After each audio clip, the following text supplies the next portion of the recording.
नमस्कार and I welcome yours to Manoj Singh. Now recently Myanmar में कुछ बड़ा देखने को मिला है और ये क्या है?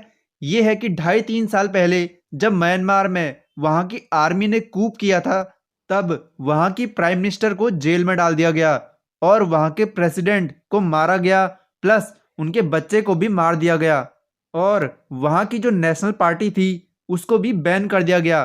पहले जो उनकी प्राइम मिनिस्टर थी वो एक लेडीज थी, उनको 3 साल के लिए जेल में डाला गया, लेकिन ये कार्यकाल बढ़ता गया।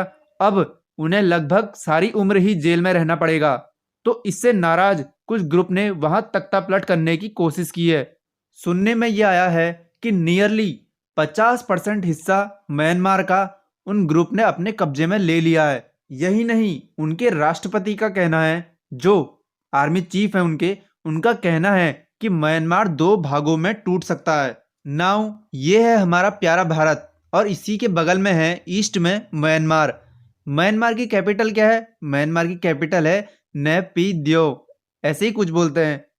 ठीक है, तो अब जो इसके बॉर्डर का हिस्सा है, ऊपर के बॉर्डर का, नॉर्थ के बॉर्डर का, जो इंडिया से लगता है, चाइना से भी लगता है, लाओस, कंबोडिया, तो जो बॉर्डर वाले इलाके हैं उन पर, उन बॉर्डर वाले इलाकों पर उस विद्रोही सेना का कब्जा हो चुका है और म्यांमार की मिलिट्री की जो पोस्ट थी वहां और उनके जो आर्मी सेंटर्स हुआ करते थे, सब या तो हटा दिए गए हैं या तो उन पर उनका कब्जा हो चुका है। और जो उन एरिया में साधारण लोग रहते हैं वो या तो इंडिया में भाग के आ रहे हैं या फिर चाइना में जा रहे हैं या फिर और बॉर्डर वाले एरिया में जा रहे हैं ताकि वो सुरक्षित रह सके। जो ये रेबेलियन ग्रुप है, जो ये विद्रोही ग्रुप है, ये अब अलायंस हो चुका है 3 नए ग्रुप का।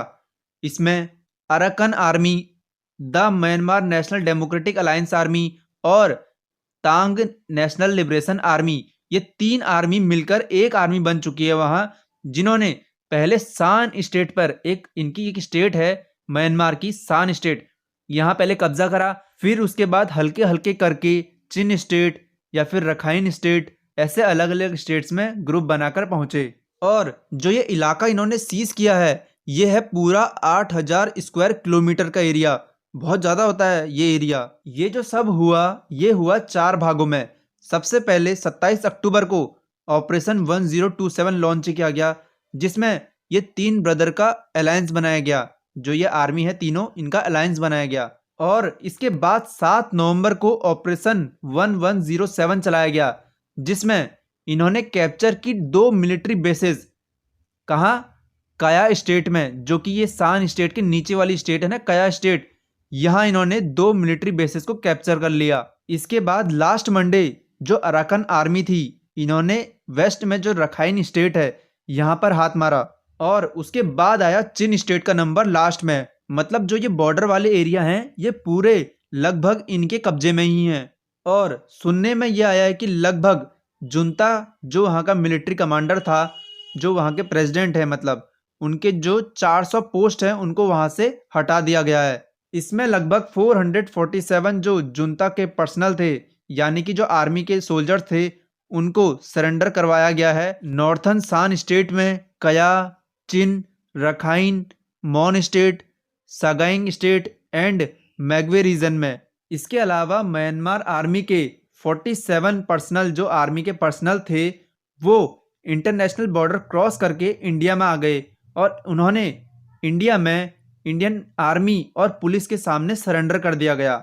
लेकिन भारत सरकार ने उन्हें बाद में हैंड ओवर कर दिया म्यांमार की मिलिट्री ऑफिशियल्स के पास। भारत के मिजोरम में लगभग 5,000 म्यांमार के जो लोग हैं वो घुस गए हैं, क्योंकि जो यहाँ का चिन स्टेट है उसमें जुंता के जो आर्मी पर्सनल है उन्होंने एयर स्ट्राइक कर दी है।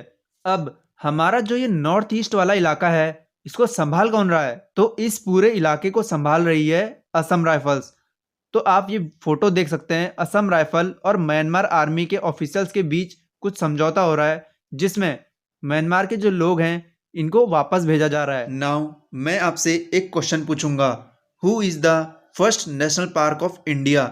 आपके ऑप्शन है Rajaji national park, valley of flower national park, Jim Corbett national park या फिर गंगोत्री नेशनल पार्क।